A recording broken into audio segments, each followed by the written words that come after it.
Leíamos recientemente un análisis sobre el enfoque que da cada país a la pandemia que vivimos. En él, Bernardo Hoyos, político, ex sacerdote y ex alcalde de la ciudad colombiana de Barranquilla, hablaba de Cuba como uno de los referentes necesarios en el camino hacia el postcapitalismo.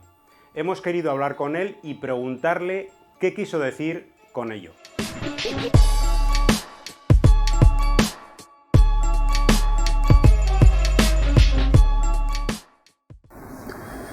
Nosotros conocemos desde hace algún tiempo dos sistemas, político, económico, social, que fracasaron ambos.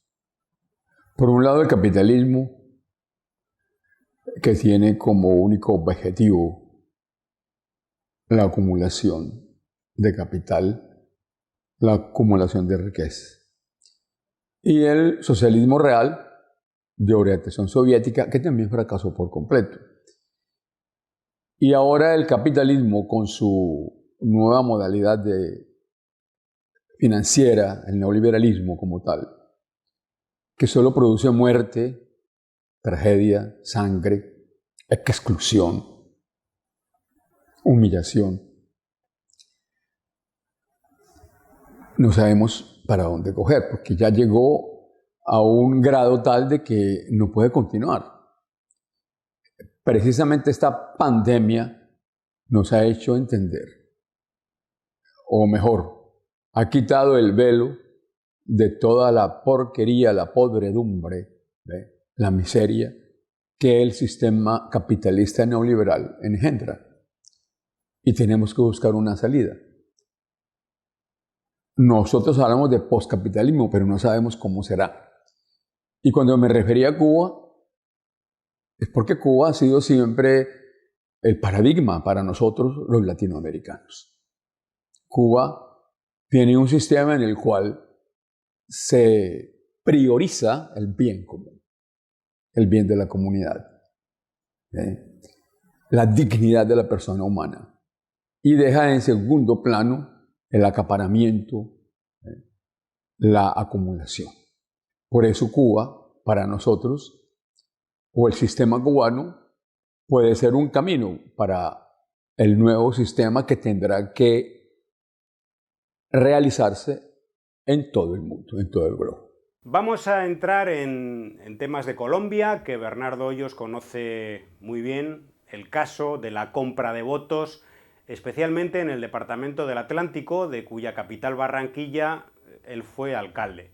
Paramilitarismo, compra de jueces, el llamado cártel de la toga.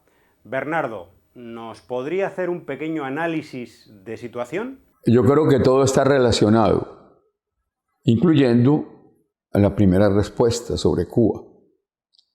Porque precisamente el sistema colombiano o latinoamericano en general se contrapone al sistema de Cuba. Acá en Colombia, desde hace mucho tiempo, desde cuando inicia la República, entre comillas, se maneja en cuanto al cambio de gobernantes, se maneja siempre el fraude, se maneja la mentira, se maneja el soborno, la compra de votos, a través de la historia y en todo el país. Acá en Barranquilla es, como te dijera yo, es el modelo para los compradores de votos. Aquí todos los politiqueros, todos los dirigentes son ilegítimos, porque nunca son elegidos por el voto espontáneo, el voto del ciudadano que de verdad quiere un gobernante que piense en el bien común. Siempre se compran los votos. Todos. Y esa corrupción de la compra de votos y de la clientela, que es otra de las características de Colombia y de Barranquilla, ya que estamos acá, es lo que hace con que estos gobernantes sean ilegítimos y lleguen a el poder a robar, a enriquecerse, a acumular con una codicia desmedida. Y lógicamente, como llegan allí de una manera ilegítima, fraudulenta, empiezan a comprar a todo el mundo para que los ayuden o para que les permitan robar y enriquecerse. Entonces compran al juez, compran al fiscal, compran al magistrado, compran a las altas cortes, y eso es así. Aquí hay dirigentes que se han robado todo lo que tú quieras imaginar y no les pasa absolutamente nada. ¿Por qué? Porque el dinero lo compra todo. Es la corrupción más grande. Por eso hablamos del cartel de la toga y del cartel de la compra de votos. Es más, aquí no hay partidos, aquí hay carteles de personas que se unen para, engañando a los ciudadanos, aprovechándose de su ignorancia y de su hambre, porque el hambre y la ignorancia forman una aleación muy difícil de romper. Y ese es el instrumento que utilizan los politiqueros para mantenerse en el poder y robar, destruir y matar y masacrar a la mayoría.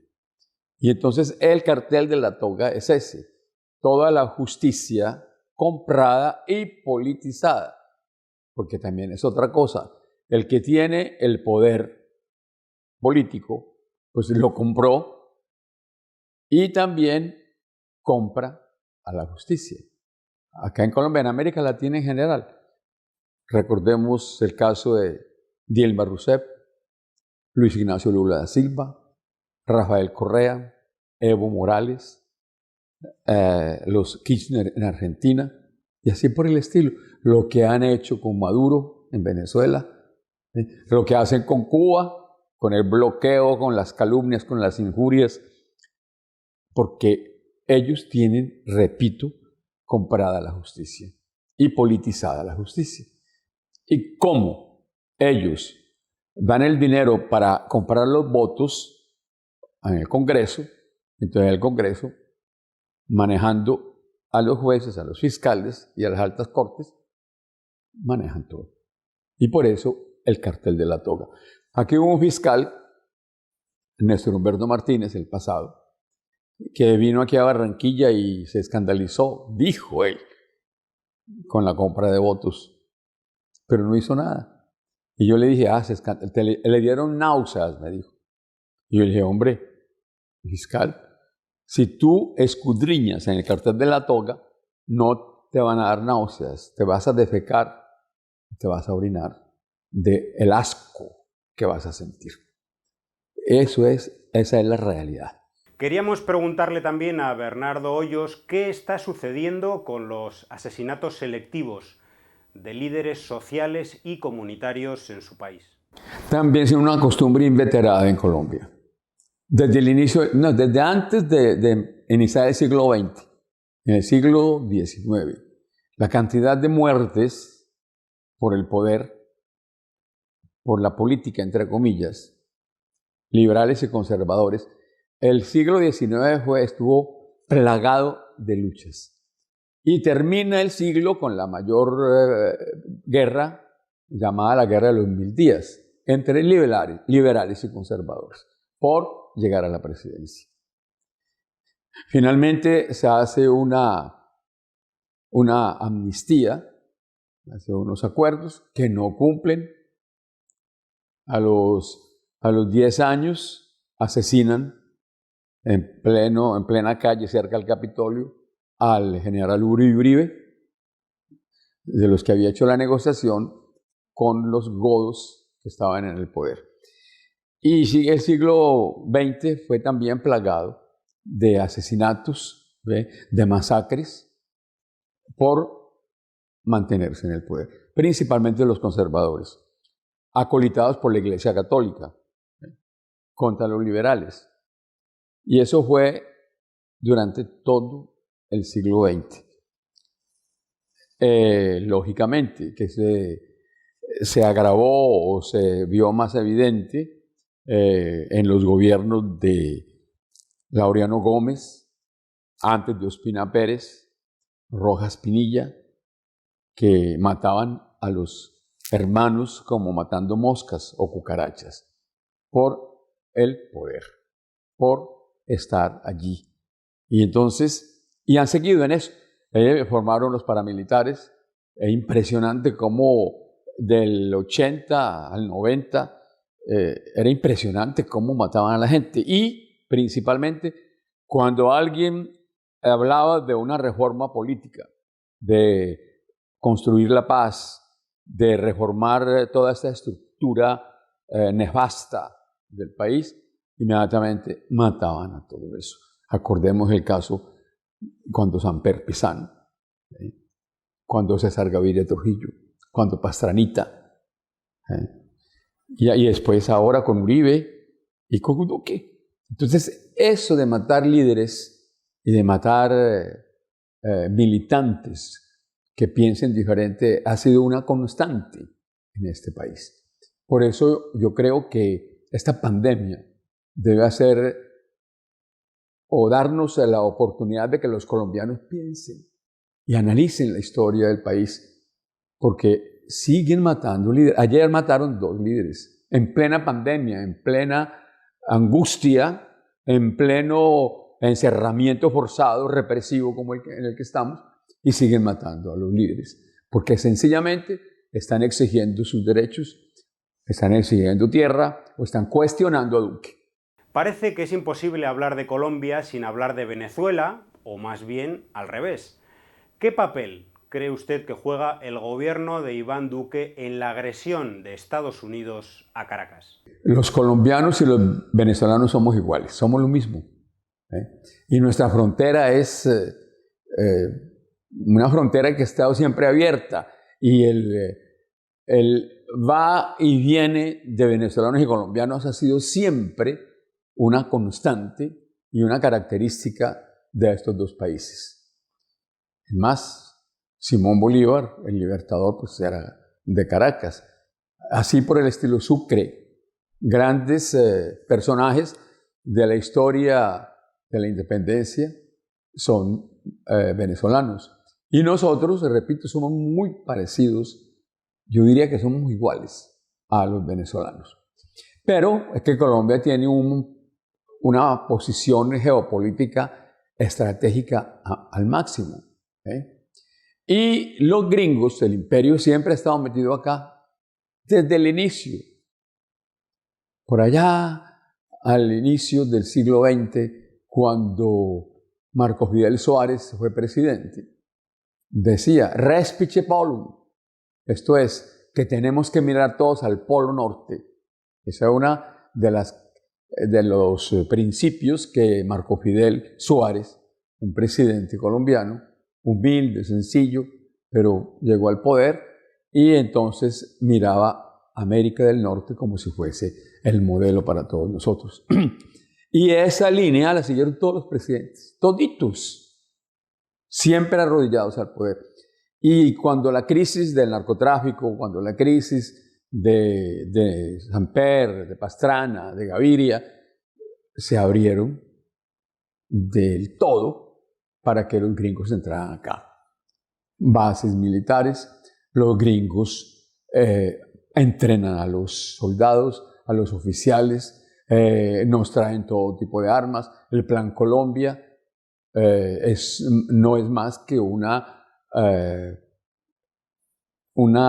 diríamos, legalización de meterse acá los gringos a hacer lo que quieren.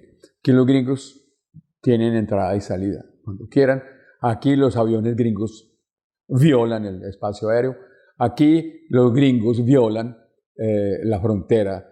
En estos días en Cúcuta vimos gringos bajando en paracaídas y nadie dice nada. Y como Venezuela en este momento es el país que nos da ejemplo a todos los latinoamericanos en todos los aspectos, a pesar de las calumnias, a pesar de los bloqueos, a pesar de las injurias, a pesar de las agresiones. Y ya está Venezuela con su proyecto. Y entonces la única manera o la manera más fácil de penetrar en Venezuela sería Colombia.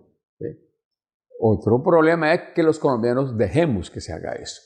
En marzo de este año se iba a celebrar en Barranquilla precisamente la asamblea del Banco Interamericano de Desarrollo, el BID. Se ha pospuesto, evidentemente, pero ¿por qué se celebra este evento en la ciudad de Barranquilla? ¿Y cuál es el proyecto que representa el BID? Lógicamente, ¿por qué Barranquilla es escogida para la sede de esa reunión del BID? Lógicamente, pues Duque es hijo del BID, Santos también. Que démonos cuenta que aquí nuestros dirigentes son todos pro gringos, pro imperio. Entonces, ¿qué pueden hacer? ¿Por qué nos extrañamos de que se hagan todas estas cosas acá en nuestra patria? Y que seguramente ellos estaban seguros de que iban a invadir a Venezuela por medio o por intermedio de Colombia. Yo creo que los colombianos no vamos a permitir esto, porque podemos ser muy pasivos y nos pueden tener muy presionados o muy reprimidos, pero hay cosas que tampoco se pueden aceptar. Yo por eso digo que esta pandemia nos ha ayudado mucho, para que la gente reflexione, para que la gente piense, para que la gente se dé cuenta de verdad cuál es la realidad del país.